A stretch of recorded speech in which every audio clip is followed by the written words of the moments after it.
En los anales de la mitología griega, donde los dioses olímpicos tejían el destino de los mortales con hilos de hierro y capricho, hubo un hombre que resonó no por su fuerza bruta, sino por la audacia de su intelecto: Dédalo.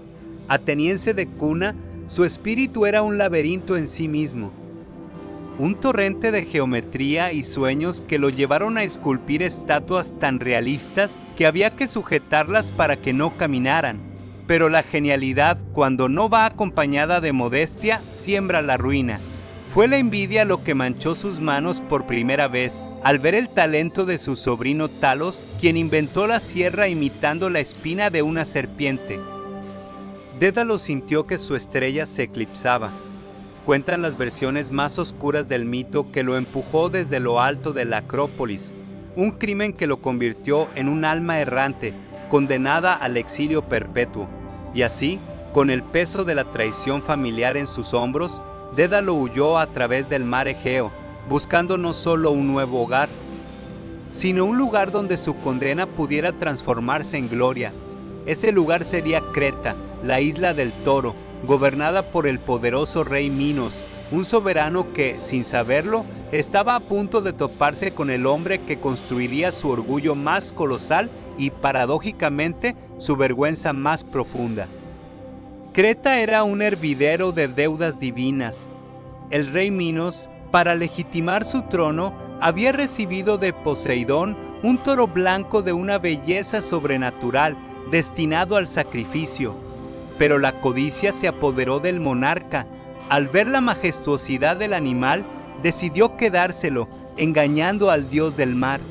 Como castigo, Poseidón infundió en la reina Pasífae una lujuria monstruosa por aquel toro. Fue entonces cuando Minos, desesperado por ocultar la deshonra que se gestaba en el vientre de su esposa, llamó a Dédalo. El arquitecto, con su habilidad para desafiar la naturaleza misma, construyó una vaca de madera hueca, cubierta con una piel real, donde Pasífae se ocultó para consumar su unión con el animal. De aquel acto abominable nació el Minotauro, una criatura con cuerpo de hombre y cabeza de toro, cuya sola existencia era una afrenta a los cielos. Para encerrar a ese ser que era la encarnación del pecado real, Dédalo concibió su obra maestra, el laberinto, una prisión de pasillos que se bifurcaban infinitamente, donde la propia arquitectura era el carcelero. Pero el hombre que construía las jaulas más perfectas jamás vistas estaba sellando su propio destino. El laberinto, que debía ser la solución, se convertiría en el preludio de su propia trampa. Años más tarde, el héroe ateniense Teseo llegó a Creta con una misión suicida: matar al Minotauro. Lo que nadie sabía es que dentro del palacio real, una joven llamada Ariadna, hija de Minos, se había enamorado perdidamente del extranjero.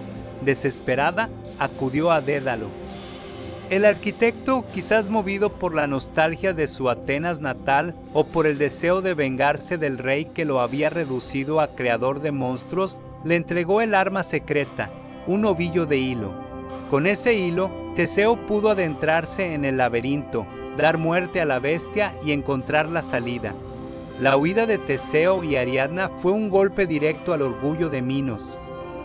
Cuando el rey descubrió que había sido Dédalo quien facilitó la escapatoria, su gratitud se transformó en una furia helada. No podía matar al arquitecto, pues aún necesitaba su ingenio, pero sí podía aniquilar su libertad.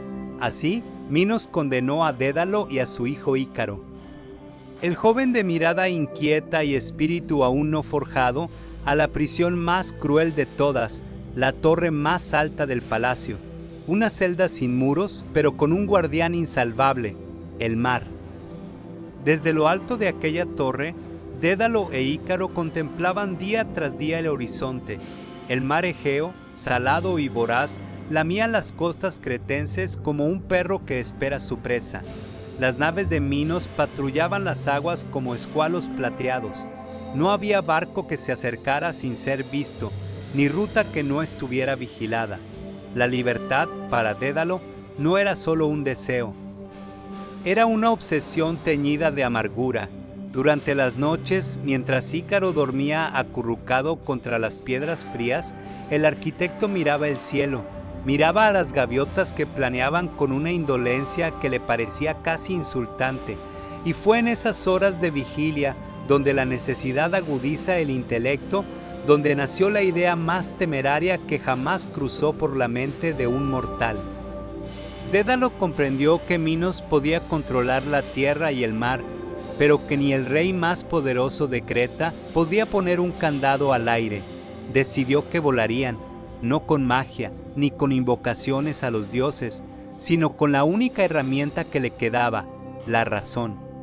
Comenzó entonces una tarea meticulosa, casi religiosa, recolectando plumas de las aves que osaban posarse en los alféizares de la torre y cera de los panales silvestres que encontraba en las grietas. Dédalo se convirtió en ornitólogo y alquimista, estudiando la curvatura de las alas, el peso de los huesos huecos, la proporción exacta entre pluma y viento. El taller en la torre era un santuario de silencio y precisión, mientras Ícaros jugaba con los restos de plumas más pequeñas. Fascinado por la textura, su padre hilvanaba con paciencia de orfebre las alas que los salvarían. Usaba hilo de lino para coser las plumas más grandes en la base y las más pequeñas para los extremos, creando una superficie que imitaba la perfección de las aves marinas. La cera de abeja, dorada y maleable, servía como el cemento que unía la estructura de madera de sauce, ligera como la espuma. Pero Dédalo no solo construía un artefacto, construía una advertencia. En sus manos no solo estaba la ingeniería del vuelo, sino también la responsabilidad de la vida de su hijo. Cuando la primera ala estuvo terminada, la sujetó a sus brazos y sintió el viento levantar su cuerpo apenas unos centímetros del suelo. Fue un instante de magia que robó el aliento a Ícaro. El joven, que hasta entonces solo había conocido los límites de la piedra, vio por primera vez la posibilidad de ser más que un prisionero. Vio la posibilidad de ser un dios, y en esa chispa de euforia, en ese brillo en los ojos del muchacho, Dédalo percibió el primer presagio del desastre. Sabía que la mayor amenaza no sería el mar, ni las patrullas, ni siquiera la furia de Minos. La mayor amenaza sería la propia emoción de su hijo. Llegó el día de la huida. El sol apenas asomaba sobre el horizonte, tiñendo el cielo de un naranja tan líquido que parecía fundirse con la cera de las alas. Dédalo colocó las dos enormes estructuras sobre sus hombros y las ajustó al torso de Ícaro con correas de cuero. Fue entonces cuando el padre, tomando la cara del muchacho entre sus manos, pronunció las palabras que la historia ha conservado como el eco de una súplica mortal. Le dijo: Ícaro, hijo mío, escúchame bien. Para huir de este lugar, debemos volar en el estrecho camino entre el mar y el cielo. Si vuelas demasiado bajo, la pesada humedad del mar empapará tus plumas y caerás arrastrado por el peso del agua. Si vuelas demasiado alto, el sol abrazará la cera que une tus alas y se desprenderán. Vuela siempre a mi lado. No sigas el vuelo de las gaviotas ni aspires a la altura de los dioses. Sigue solo a tu padre. Dédalo besó la frente de Ícaro y por un momento el joven sintió el peso de la experiencia, de los años de exilio y crimen en el gesto de su padre. Pero el corazón de Ícaro era joven. Y la juventud confunde la advertencia con un desafío. Se lanzaron al vacío desde lo alto de la torre y durante unos segundos de vértigo absoluto, el aire los rechazó para luego sostenerlos. Las alas se tensaron, las plumas se alinearon con el viento y Dédalo e Ícaro comenzaron a volar. Nunca antes un mortal había conocido esa sensación. El vuelo no era como lo había imaginado Ícaro. No era un simple desplazamiento, sino una transformación. Desde arriba, el mar no era el enemigo voraz que lamía las rocas, sino una extensión de terciopelo azul que se perdía en la curvatura de la tierra. Las islas parecían juguetes abandonados por los titanes. El viento no soplaba. sino que cantaba en los oídos de Ícaro con una melodía que ningún poeta había logrado escribir. Dédalo, al frente, volaba con la precisión de un arquitecto, manteniendo una altitud constante, calculando cada batir de alas. Pero Ícaro, detrás, comenzó a sentir algo más profundo que la alegría. Sintió poder. Por primera vez en su vida, no estaba a la sombra de la genialidad de su padre, ni encerrado por la voluntad de un rey. Estaba solo, en medio de la inmensidad, y el mundo entero se extendía bajo sus pies como un reino por conquistar. La advertencia de Dédalo, aquella frase sobre la humedad y el sol, se fue desdibujando en su mente, opacada por la embriaguez de la altura. Empezó a ascender lentamente, primero apenas un palmo, luego un codo, impulsado por la ilusión de que cuanto más alto volara, más cerca estaría de lo eterno. Dédalo, al notar la sombra de su hijo desplazándose hacia arriba, gritó con la voz rota por el viento: «¡Ícaro, no! ¡Vuelve a mi lado!». Pero la voz de su padre llegó a los oídos del muchacho como un murmullo lejano, molesto, como la voz de la razón que intenta apagar la fiesta del alma. Ícaro sintió que las gotas de sudor en su frente no eran de esfuerzo, sino de excitación. Miraba el sol no con los ojos, sino con el alma. Ese disco ardiente que los hombres llamaban Helios, que cruzaba el cielo en su carro de fuego, parecía ahora alcanzable.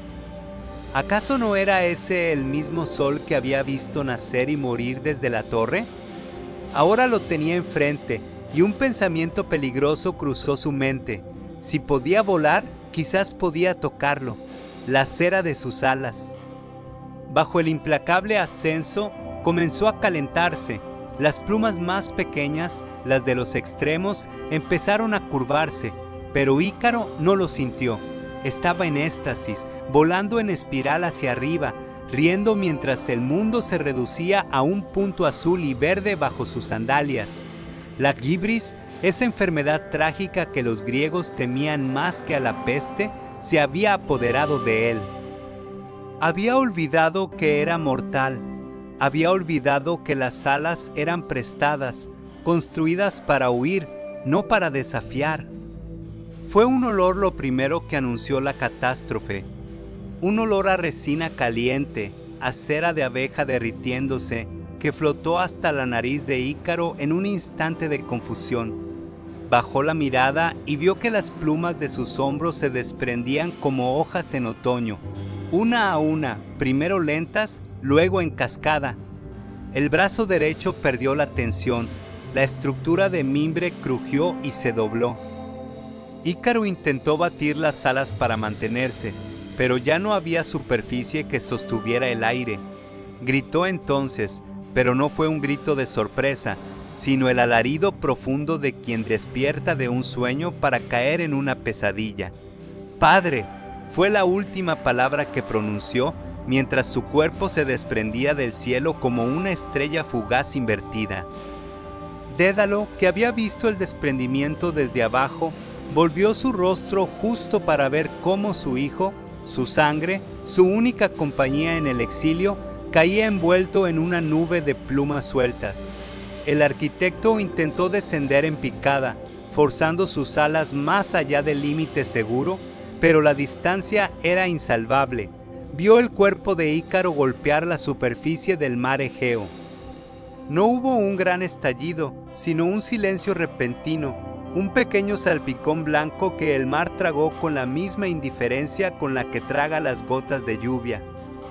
Dédalo no pudo llorar en el aire. El instinto de supervivencia, ese mecanismo cruel que olvida el dolor para preservar la vida, lo obligó a aterrizar en la isla más cercana, que la mitología bautizaría después como Icaria, en memoria del caído. Durante días, caminó por la orilla, recogiendo entre la espuma los restos de las plumas de su hijo, como si pudiera volver a ensamblar lo que el sol había deshecho. Pero el mar no devolvió el cuerpo de Ícaro, se lo quedó, sellando el pacto de la advertencia incumplida. Dédalo, el hombre que había desafiado la naturaleza con laberintos y alas, Comprendió en su soledad la lección más amarga de todas, que el ingenio puede construir puentes hacia la libertad, pero que la arrogancia quema las alas antes de llegar al sol.